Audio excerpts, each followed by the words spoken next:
Hello, my dear children. How are you? I hope you all are happy, you all are healthy at home, and also studying well. I'm also fine. I welcome you back to the online story time session. तो जो story आज हम सुनने वाले हैं उस story का title है, उस स्टोरी का शीर्षक है योग्य संतान। संतान यानी कि बच्चे। हम अपने माता पिता के बच्चे हैं, तो हम ये कह सकते हैं कि हम अपने माता पिता की संतान हैं। संतान यानी कि बच्चे। ओके, तो जो स्टोरी आज मैं सुनाने वाली हूँ उसको आप ध्यान से सुनिएगा, क्योंकि वो एक बहुत अच्छी स्टोरी है और उससे बहुत अच्छी मॉरल वैल्यू भी हमें मिल रही है। Okay, so let's start the story. I hope that you all will enjoy listening to it. तो बहुत समय पहले की बात है, एक लड़का और उसके माता पिता रहते थे। वो लड़का अभी बहुत छोटा था। उस लड़के का नाम था मुकेश। लड़के का नाम था मुकेश। मुकेश और उसके माता पिता एक साथ रहते थे। जब हम छोटे होते हैं तो माता पिता क्या करते हैं, मम्मी पापा क्या करते हैं, हमारी हर ज़रूरत का, हमारी हर चीज़ का, हमारी हर नेसेसिटी का ध्यान रखते हैं, उसे फुलफिल करने की कोशिश करते हैं, उसे पूरा करने की कोशिश करते हैं। जो भी हमें चाहिए होता है हमारे मॉम या डैड, मम्मा पापा लेकर आते हैं हमारे लिए।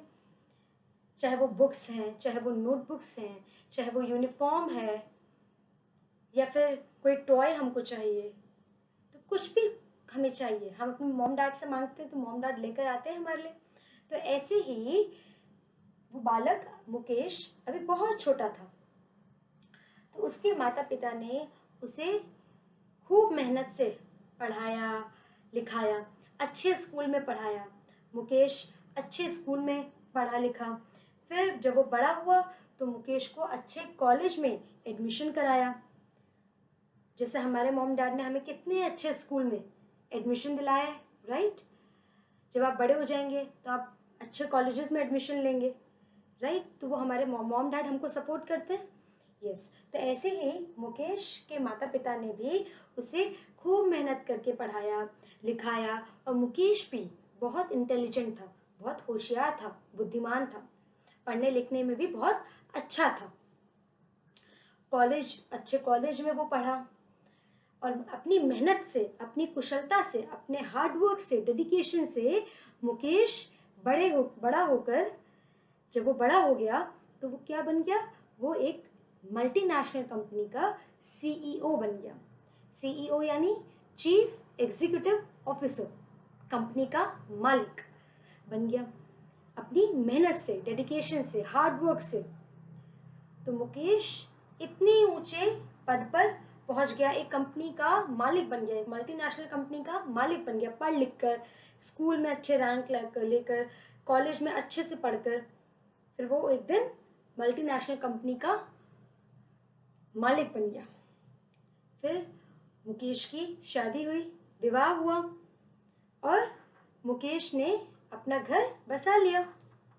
मुकेश के फादर थे, जो मुकेश के पिता थे, वो अब तक बहुत बूढ़े हो चुके थे, बहुत वृद्ध हो चुके थे।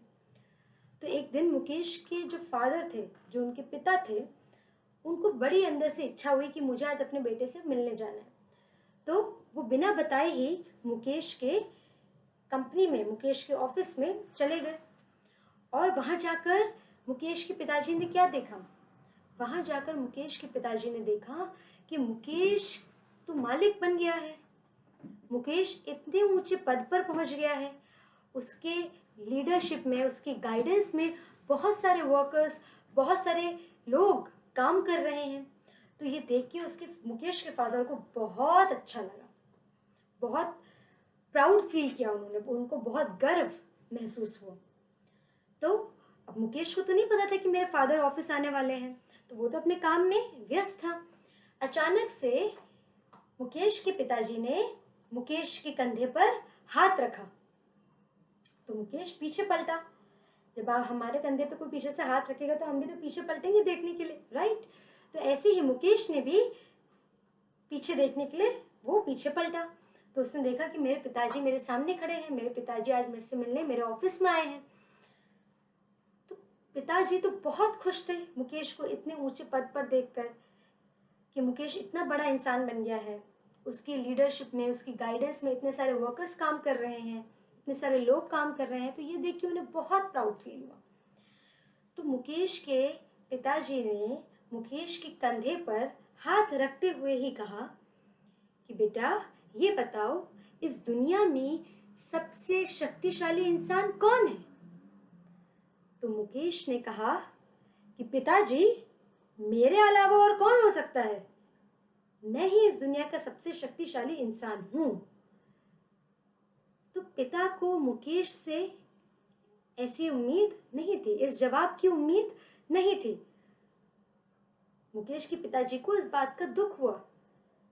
उनको क्या लगा? उन्हें लगा कि मुकेश कहेगा, पिताजी आप सबसे शक्तिशाली इंसान हैं, आपने मुझे इस काबिल बनाया, इस लायक बनाया कि मैं इतने ऊंचे पद पर पहुंच सका, मैं इतना शक्तिशाली बन सका।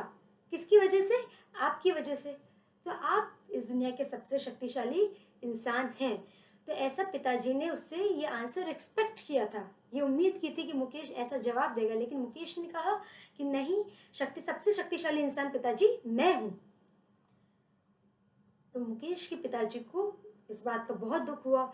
वो पलट गए, मुकेश से ऐसे बात करके थोड़ी देर बैठ के वो ऑफिस से उठे और ऑफिस से बाहर जाने ही लगे कि तभी उनके मन में दोबारा ये ख्याल आया कि क्यों ना मैं अपने बेटे से दोबारा ये पूछूं कि क्या वही दुनिया का सबसे शक्तिशाली इंसान है।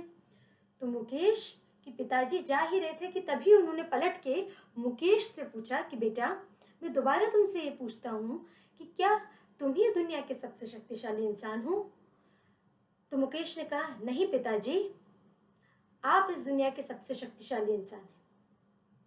तो पिताजी को बड़ी हैरानी हुई, वो बड़े आश्चर्यचकित हुए। उन्होंने कहा कि अरे, अभी तो तुमने कहा कि तुम सबसे शक्तिशाली इंसान हो, अब तुम कह रहे हो कि मैं सबसे शक्तिशाली इंसान हूं।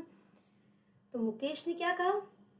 मुकेश ने कहा कि पिताजी, उस वक्त आपका जो हाथ था वो मेरे कंधे पर था, तो मैं क्या हुआ? सबसे शक्तिशाली इंसान हुआ।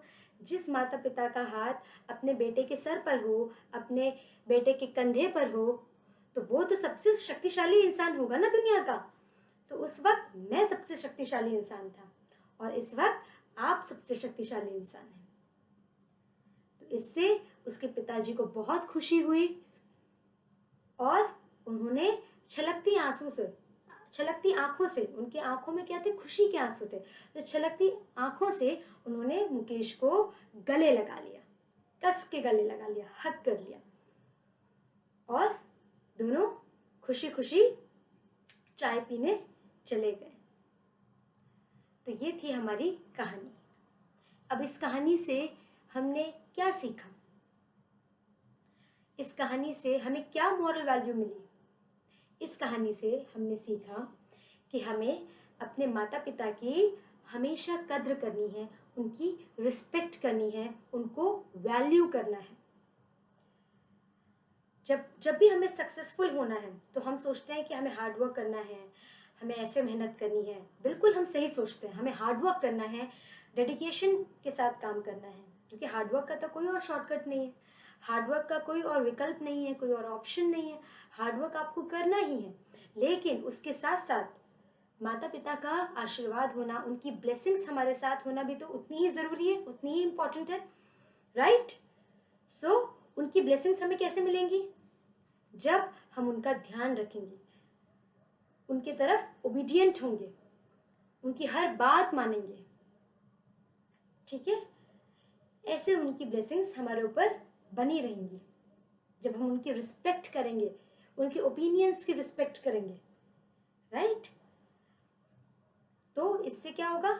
उनकी जो ब्लेसिंग्स हैं वो हमेशा हमारे साथ रहेंगी।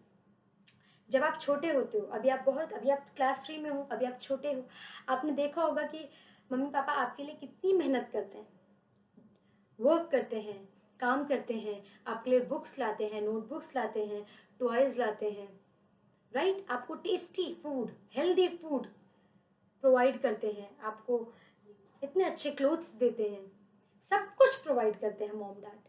तो बचपन में वो हमारे सारे रिक्वायरमेंट्स को, हमारे सभी शौक को पूरे करने की कोशिश करते हैं, है ना। जैसे हमें डांस का शौक है तो आपके मम्मी पापा क्या डिसाइड करेंगे कि चलो इसको हम डांस की क्लास ज्वाइन करा देते हैं, है ना। कुछ बच्चों ने ज्वाइन की भी होगी।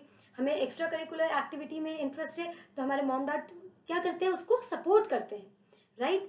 और क्या करते हैं, कई बार क्या होता है कि हमारी खुशी की फुलफिलमेंट के लिए, हमारे रिक्वायरमेंट्स की फुलफिलमेंट के लिए वो अपनी विशेस को, अपनी डिज़ायर्स को सैक्रिफाइस कर देते हैं, भूल जाते हैं, छोड़ देते हैं कि चलो कोई बात नहीं, है ना, हमें अपने बेटे के लिए ये काम करना है, हमें अपनी बेटी के लिए ये काम करना है। ऐसा हमेशा मॉम डैड सोचते हैं। आपके लिए भी मॉम डैड ऐसा ही सोचते हैं। तो हमारा अब क्या कर्तव्य बनता है, हमारी ड्यूटी क्या है, हमारी रिस्पॉन्सिबिलिटी क्या है कि जब हमारे माँ बाप, जब हमारे माता पिता बूढ़े होने लग जाएं, वृद्ध होने लग जाएं, ओल्ड होने लग जाएं, तो हमें भी उनका वैसा ही ध्यान रखना है जैसा उन्होंने बचपन से आज तक हमारा रखा है। हमें भी उनकी वैसी ही वैल्यू करनी है, उनको वैसा ही केयर प्रोवाइड करना है, उनकी वैसे ही रिस्पेक्ट करनी है जैसे वो हमारी करते हैं, राइट। तो इससे क्या होगा, उनकी ब्लेसिंग्स हम पर बनी रहेगी, हम हार्ड वर्क करेंगे तो हमें सक्सेसफुल होने से कोई नहीं रोक पाएगा, राइट। तो इससे मॉरल वैल्यू हमें ये मिलती है that we should value our parents, we should value them, we should respect them, we should care about them.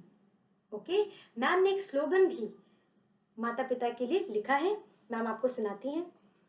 माता पिता की छाया में मानो जीवन जन्नत है, इनके आशीषों की छाया में संतान का जीवन उन्नत है। तो माता पिता की जो छाया है, माता पिता के जब हम छाया में रहते हैं, उनके साथ रहते हैं, उनकी नज़र में रहते हैं, तो हमारा जीवन क्या होता है, जन्नत जैसा होता है, राइट। हेवन जैसा हम महसूस करते हैं, इतना लग्जरियस वो हमारी लाइफ बनाते हैं। उनके आशीषों की छाया में, उनके आशीष यानी कि उनके आशीर्वाद, जब उनका आशीर्वाद हमारे सर पर होता है, हमारे उनकी ब्लेसिंग्स हमारे साथ होती है, तो हमारे जीवन में उन्नति आती है। उन्नति यानी कि प्रगति, सक्सेस हमारे जीवन में आती है। ओके, तो जो मॉरल वैल्यू हमने स्टोरी से सीखी वो यही थी, always respect your parents, always value them and always care about them because they love you the most. Parents love you the most, वो आपसे सबसे ज़्यादा प्यार करते हैं। तो हमारी भी ये ड्यूटी है कि हम उनको उतना ही लव, उतनी ही केयर, उतनी ही रिस्पेक्ट वापस दें, रेसिप्रोकेट करें। सो आई होप कि आज की स्टोरी आपको अच्छे से समझ भी आई और आपने बहुत इंजॉय भी किया। Okay, I will see you in the next session with some other moral stories. Till then, bye bye. Take care of yourself and take care of your family.